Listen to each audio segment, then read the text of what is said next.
What's up, everybody? Welcome to our Tuesday sessions here with Sang Lucci and the crew. Yeah.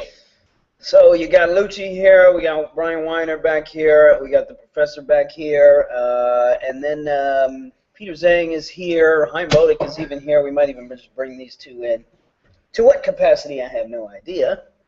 But the goal of today is to talk about this 10% drawdown, which everybody has been talking shit about. Continuing the psychology of trading discussion. Including my friends, too, by the way. So not only people on Twitter, the people like my friends, they're like, what are you doing, man? That's because they know they're like, why, you are a trader. This is what you do. Why would you stop doing what you do? So they're like, what is going on with you? Is this the catalyst for you now going into the dirt? And that's it for you guys. So I'm sure that helps the trading. So before we get into this, guys, if you guys want to ask us any questions at all, just do it on Twitter. Just shout me out at Sang Lucci, and we'll take questions as well. But again, the goal is to really just talk about the psychology of all this stuff, and just talk about my experience 2 weeks, not trading, and then coming back to trade, and then really what happened to my mental state, through that period. Twitter's down. Twitter's down after. Or Twitter's I can't the site. The site. Oh, that's because your shit is wet. So, I guess where should we start here, Charlie?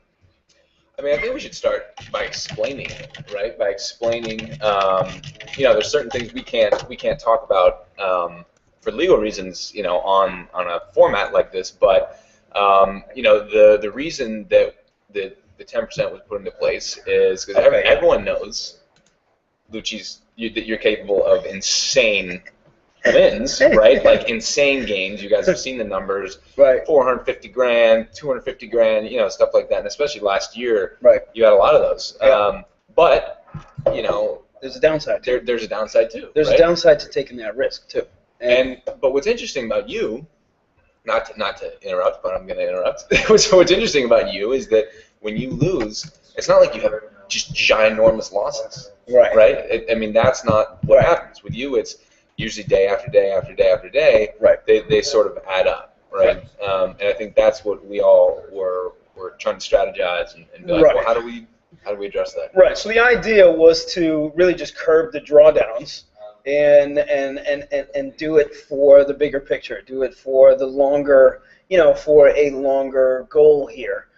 Versus every single month having to sit down and slam dunk this stuff. And you guys as traders, damn well that if you trade every day, you're not going to make money every day. Your strategy is not going to work every day. But what happens is the market is going on, there's other moves that are happening, and you think you can get a piece of this. You think you can get a piece of all of it. But in reality, you can't. You can't. Even though somebody's making money every single day, it doesn't mean that you're going to be able to do so. And then those people that manage 4 or 5 different strategies, like they do penny stocks, like they do biotechs, like they do options, and they do forex, and they do futures, they do everything. You can't manage all that stuff. You really have to be on top of your mental game if you want to do several different strategies. So I've always realized the need to stop trading, and we've talked about it, all the time. And you teach it all the time. I teach it too in my classes. If it's like if the move's not there, if the money's not on the table, then what are you doing? You don't have to push these things. But for me to actually do it, I realize when I shouldn't be trading. I realize it instantly, right? And then instinctively you realize it, but then your mind is on some other stuff because your mind wants to make X, Y, and Z to close out the month, right? You want to have a 10% up month, or you want to have a 100% up month, or you want to make sure, or you're being greedy and you're already up and you're still attacking things, like you're going to pull out these profits. So there's so many other things that are going on in your mind that pull you away from your instinct, which is telling you shut the fuck up and go play some video games.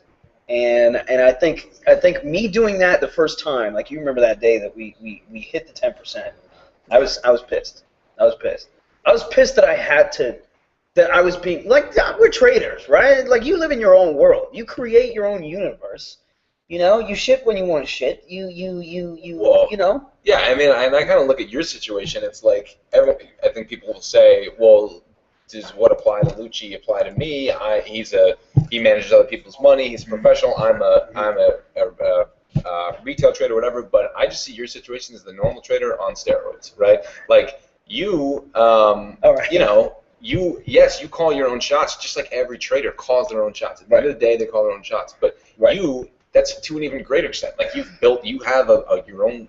You built out your own brand, your own website, you know, fund and stuff like that, and you really have been, you know, at the core and at the center of all that. You're the driver of it, and to all of a sudden then be there and be like, we're not trading. I'm working with these guys, and they're basically telling me like I can't trade. They're asking me to you know we developed the strategy together, and now I can't trade. Like exactly. Like what? Exactly. Like, I am the guy. I do this. And And traders are driven by these emotions, right? And these emotions fly high, and we tend to coast out on the fuels of these emotions, you know, and that really is it. So even if you decide on something, right? And how many of you guys have done this? And you can shout out on Twitter, like you've decided to input a new rule in your trading, right? And then push comes to shove. It's time to instill that new rule, or it's time to actually act on it.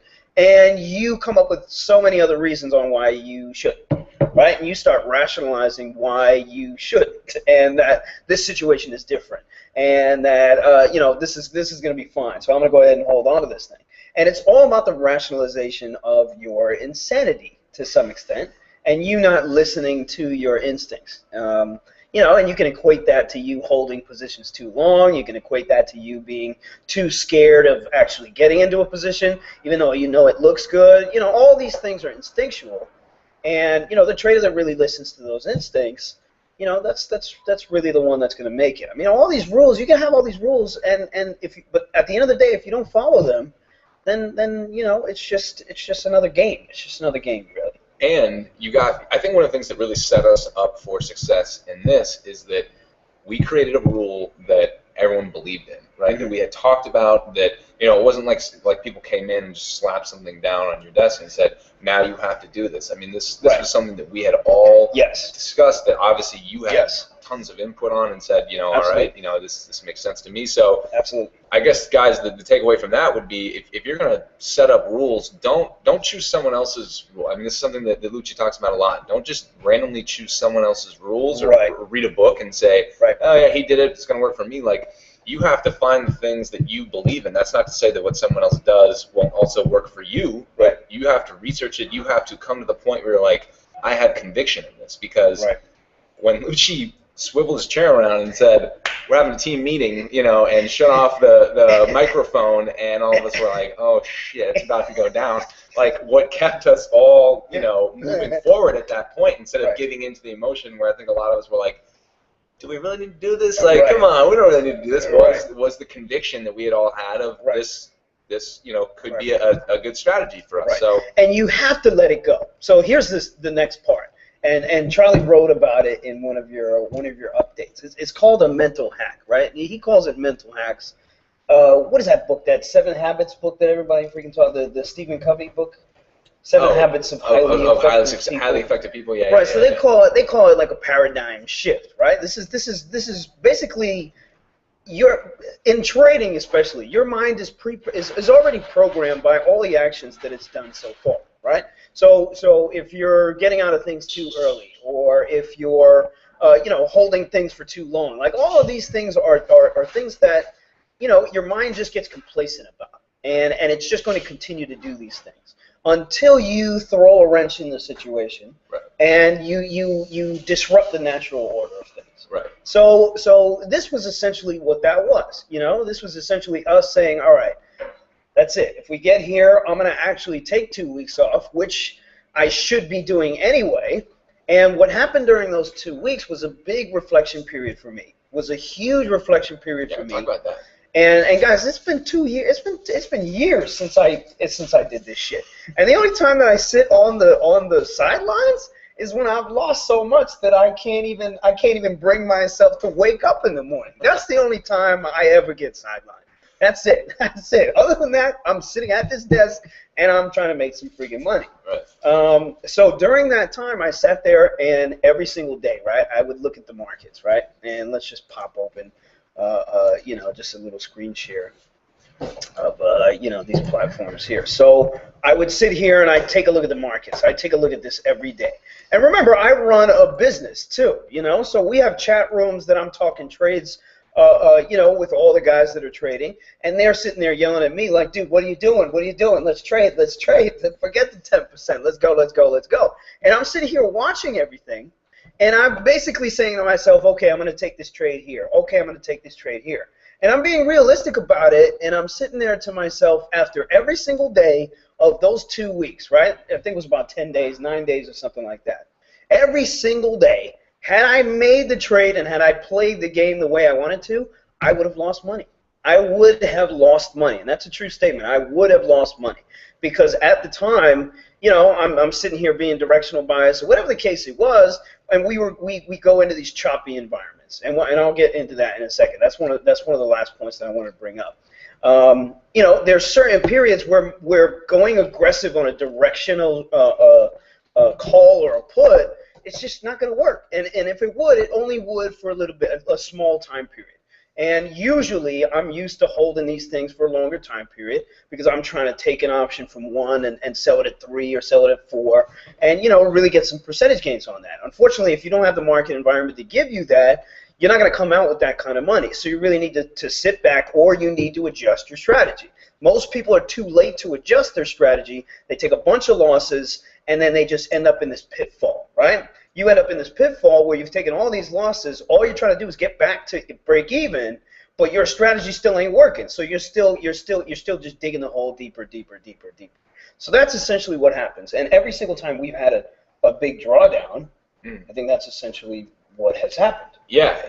I mean, guys, we were talking about the hack. I mean, like, so when we would have big drawdowns, I would sit back, and they were rough. I mean, it's roughest on Lucci. Let's not even sugarcoat it. It's roughest on him because he's, like we said, at the core of all the businesses, and he's the one trading, and he puts a lot of pressure on himself, obviously, so that hits him hard. But everyone is kind of sitting around thinking, well, how do what happened, and how do we approach this or whatever, and I was always trying to think of something like, how can we cut, like, there's all this fucking pain, all this shit down here beneath a certain, percentage drawdown. Like, how do we cut, that off and get us back up to, where are we at? And everyone has blind spots in their psychology. Absolutely. Like that, 100%. And people, actually, Gamba, our intern, options trader, NJ on Twitter, on Twitter, he wrote a post, I realized that Lucci was human when he started working here, because I think a lot of guys out there seriously think that you only throw up like $100,000 trades, Dumbasses. And as absurd of a freak of nature as Lucci is at trading, he still does have blind spots, and he's got stuff. I called it kryptonite in the email I sent on Sunday, and developing a system to address that blind spot for you. I mean, Brian, you might be able to speak to this as well. Like, that is what good traders evolve to do. You as you go on, you keep on getting rid of your bad habits, and you're going to get to a point where your mind, you can only get rid of so much more stuff with your own head. So then, if you can't do it in your own head, you got to do it with a system that's going to protect you, from yourself. It's almost like tricking. It's almost like tricking your mind. Like, I've done it so many times as a trader, and I'm sure you have too, just to adjust some of your mental. It's really being honest and being disciplined. Dude, that's the quote. That's the quote. Like on Friday, I lost $1,000, which never happens. Right. But I was I know that, but we're different. I'm like $3,000 a week on Friday, and that's my thing right now. Right. And I wasn't honest when I was down a certain amount. I said I was going to get down 500, and it became 1,000. And it was like, my loss doubled that I wanted it to be. And when was the last time I lost any money trading on a Friday? Right. I don't remember. Right. It happened once, maybe. Right. Yeah, no, what Brian said is exactly right. And I think Lucci coming back and being like, hey guys, I would have lost money. This worked out well. Right. Shows the brutal honesty goes both ways for him. Yeah, if you walk in wearing a dumbass hat, he's going to tell you you're wearing a dumbass hat. But he also is just honest about stuff when that's what it is. Yeah, I think Brian really just hit the point right there. I mean, you have to be honest about what you're doing. You have to be honest about what you're doing. You have to be honest about what you've been doing, how it's been working. You have to be honest about your progress as a trader. If you're not, and you sit here stubborn and you just try to punt and punt and punt and go for these moves that everybody else is doing, that all these gurus are telling you to take, it doesn't matter. You're still going to lose money. You're still going to lose money, and you're still not addressing. And you can't go for the home run after you had an error. You know what I'm saying? After you struck out, you know, you gotta. I mean, if you've been trading upwards and you have one bad day, that's fine. But if you're just going like this, you can't be swinging for the fences. You gotta try to ease into it. It's okay. You can swear. Well, you can say yeah, you can swear. Yeah. Well, I mean, one of the things I wanted to ask you about, Luch, is, I mean, you being in the position of. I mean, one of the things that we were talking about at the beginning, one of the things that attracts people to trading is they can call their own shots, right? You're your own boss. Yeah. You're making decisions. Yeah. You live or die by your own sword, right? And then you have, sort of evolved. You just kept on getting better in your trajectory and getting better and better and better. And then you found yourself in this room with, people that were not just Joe Schmoes off the street. Obviously, people you work with and trust, and you value their opinion to whatever extent you value other people's opinions. Right. And you found, I mean, how did you manage your instinct just to be like, you guys all go fuck yourselves? Yeah. Because, I obviously know what I'm doing with, maybe these dudes, how did you, because I'm sure that a lot of these guys have teachers, educators, trader friends, whatever, who are trying to give them advice and tell them stuff. Right. How do you... How do you get around it? And again, that goes back to just being honest. For me, it's obviously realizing that there is an issue. You know what I mean? That there is an issue and that there's something that you can improve on. And it's okay to say, you know what, I might need a little bit of help with this. And even if you have another input or somebody else saying, okay, you know what if we give this a shot? Because you don't have nobody has the answers in reality. There's no right or wrong way to go about all this kind of stuff, and nobody really has those answers. So if I can't find those answers from my own thing and it's still happening, then we got to come up with something. Yeah, we got to come up with something. A quote just popped in my head. A smart guy told me once, if you keep on going back in your own head with the same question, you're going to keep getting the same answers, right? So many times you can try and answer a question yourself before you exhaust your own ability to do so. Absolutely, absolutely. So unfortunately, my screen share now is not working. We're still having some issues with this nonsense. But one thing I did want to leave off with was I was down before, after we got locked out, I was down about 200,000. I was down about 200,000, and this was by January 3rd, right? So January 23rd. And then remember, last Friday came about, right? And last Friday was a very interesting day because the market actually did something. We sold off considerably. You had a lot of the high flyer names like MasterCard, Las Vegas Sands just dumping points. And I'm sitting there and I'm like, this shit is different. And you remember the conversation that I had with you. I turned around to the guys and I was like, listen, this is not me wanting to come back and trade desperately. This is me being 2 weeks rehabilitated and being like, okay, seeing things clearly and being like, yo, something is going on right now. We got to get in that ass right now. Well, and we could see it. And you could see it in your demeanor and the way you were looking at things, and everyone else was like, yeah, this is something's happening here. And you didn't come in with a million thrown in the position, right? I mean, you did size up, but initially you kept it somewhat small. Right, absolutely. So what we ended up doing was I ended up shorting equity, Google, the Netflix, the Amazon, and I also bought puts on Priceline. And unfortunately, I wanted to show you guys a bunch of charts and everything, but unfortunately the screen share is not working. But, there were charts of options, you're talking about weekly options, monthly options, that went from $1 to $5, that went from $5 to $30, that went from, $7 to $28. And there was some real solid opportunity from Friday over the weekend into Monday on a short. And we were able to make back all the money and then some. And now we're up 40, 50 grand. You know. Which is crazy. So through all this, through the 10% lockout and everything, honestly, like it's made me look at the markets differently. It's done what the purpose.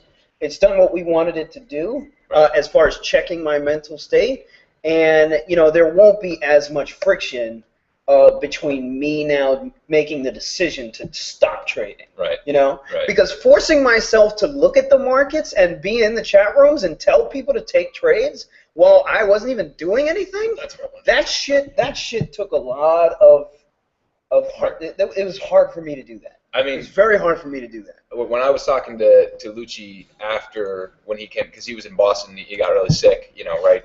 I mean, that we all that caught was the weird. flu. We all caught the, everybody here caught the flu. We caught the flu, so he left to Boston to kind of, recuperate, and then after, when he came back to trading after, 2 weeks, I was talking about how it went, and he was like, that was harder than it was, last year when we were way, way, way down. Yeah, and that was that was harder than this year when we had those 2 rough months. That was the hardest thing I've ever done. But you said by the end of it, by sitting there and enduring that fucking hard shit, you were like, it was the most empowered you'd ever felt as a trader, because you were like, now I know I have the ability, I'm in control. Absolutely. Right. And today, to give you an example, what I ended up doing today, even though there was a little bit of money to make off the open and everything, I mean, it was a pretty flat day, and it was more or less nothing. Besides that Netflix, which came out of friggin' nowhere, I don't know where the hell that came from. But now, it's there. Now, instead of being in the back of your head, like these things and what you're going out to hack your brain for, instead of being in the back of the head, it's now in the front of your head. Right. Now you think about it, and now, like, you can act on it. After you've proven to your stubborn mind that, holy shit, maybe going about this way might actually work. And traders are stubborn. We're all stubborn. Oh, yeah. Especially about the decisions that we make and everything. So it was a good thing. It was a very good thing. And I'm looking forward. I'm looking forward to this year. I think it's going to be even better than last year, and I can't wait. Because my biggest issue, guys, is creating that hole when there's nothing to trade. And all I have to do, because when there's money in the street, we're making money. Yeah. When there's money in the street, that's it. Nobody has any doubt. There's no issue there. So the gains, I'm not even worried about. That's not even what I'm worried about. The losses, being able to cut that down to 10% in a month versus a bigger drawdown, that's going to impact our bottom line for the end of the year immensely. And that's really what it's all about. So I'm excited. Well, plus it's also like a quality of life thing. I mean, I remember at the end of last year, you were like, dude, next year I want to get my quality of life back. Yes, that's my goal for 2014. Yeah, because we worked we always work hard, but we live here, we work our asses off. It's nonstop, and the stress on you is you're teaching classes, and you got trading, and all the other stuff we're doing. And I think us being down 10% and taking time off is a lot different than being down 50%. 50% taking time because off. Mentally, guys, it's a totally different game. And for you guys to preserve your mental capital, training is a mental game, and if you allow putting yourself in that hole, it's so hard to come back out of, and it is so hard too to see.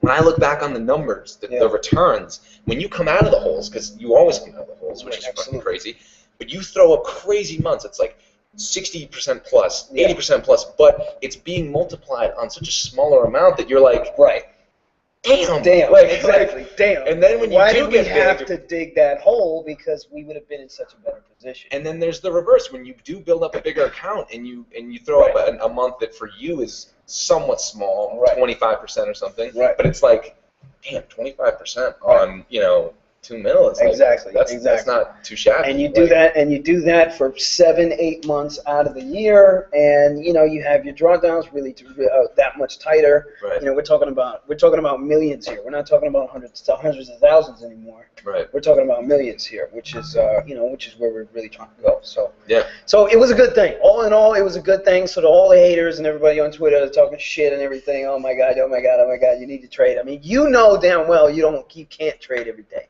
You know damn well you can't take money out of the market every single day. We know that, but do we do anything about it? The answer is always no. Maybe you should. They work for me. I think a lot of people were responding to like, you gonna let other people try and tell you what to do, you know? And I think, guys, if you don't understand this by now, True. this man does not allow True.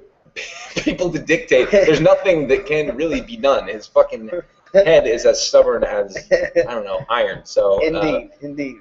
So yeah, It was hard for me. It was hard for me. And for you, advice for you guys is that try these mental hacks out.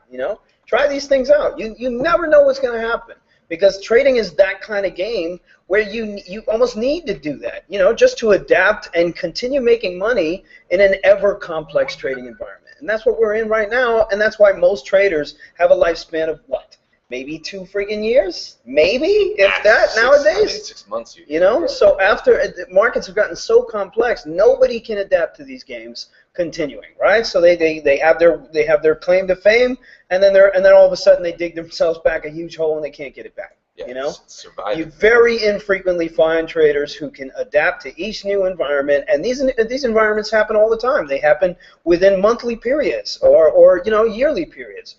And things change. Everything changes. And you have to change with it. And the only way you can do that is to stay flexible, keep that mental capital there, and keep working on it. It's a constant process. There's no one time all of a sudden you making money and now that's how the shit's going to be for the rest of your freaking life. It doesn't work like that. It does not work like that. There's never going to be an epiphany that all of a sudden it's the final puzzle piece that all of a sudden you transform into like the ultimate trader that you could become. It's like, and these guys can tell you that they've been trading. Brian, how long have you been trading? 13 years. 13 years. You've been at it like what, 8? 8 years. Yeah, 8 years. 8 years. I watch these guys learn, struggle, improve every single day. Right. It never ends. I mean, you see anybody at the top of their game. You think Peyton Manning sits around, before the Super Bowl, he's about to win, knock on wood, you know what I'm saying? But he got 40 Papa Johns though. Man. Yeah, he's doing just fine. 50 Papa Well, he protected that capital, you know what I'm saying? You know what? But screw him. let me just Fuck Peyton Manning, all right? The work never stops, is what I'm saying.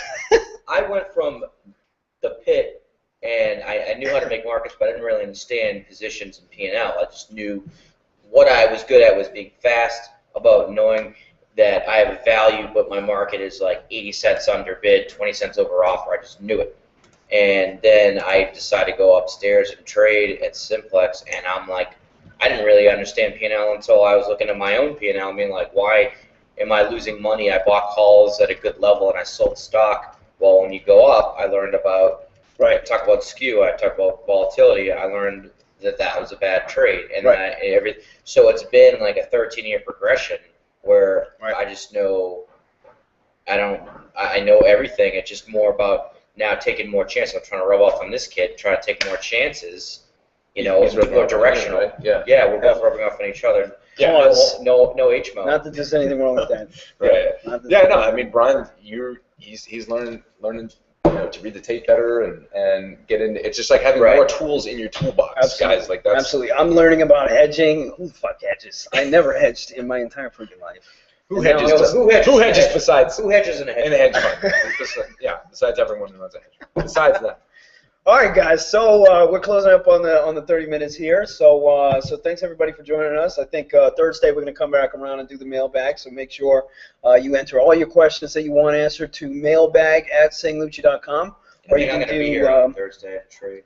You're not going to be? No, I will be. Oh, you're going to be here? Guys. All right. Yeah. So if you got Weiner's going to be here too. I know a lot of you guys have questions on hedging. We've got a lot of questions about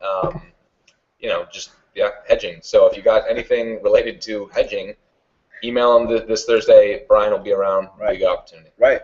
And then do we have anything else? Going? We are going to announce pretty soon, guys, that we're going to be making a trip out to LA March 9th through the 16th. We're going to be out there for a week.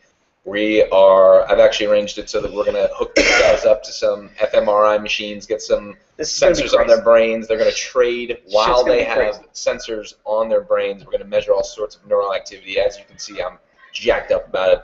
But we're going to be out there for a while, man, and some of you guys are going to have the opportunity to take part in it if you want to. So if you're interested in that, you just email us, Lucci at SangLucci.com. We'll give you more information. Yeah, just stay on the wires, and we'll get it out to everybody, so you'll know about more information on that pretty soon. All right? Sure. Thanks, everybody, for joining. We'll see you soon. We'll see you on Thursday. See you guys. Bye-bye. Later.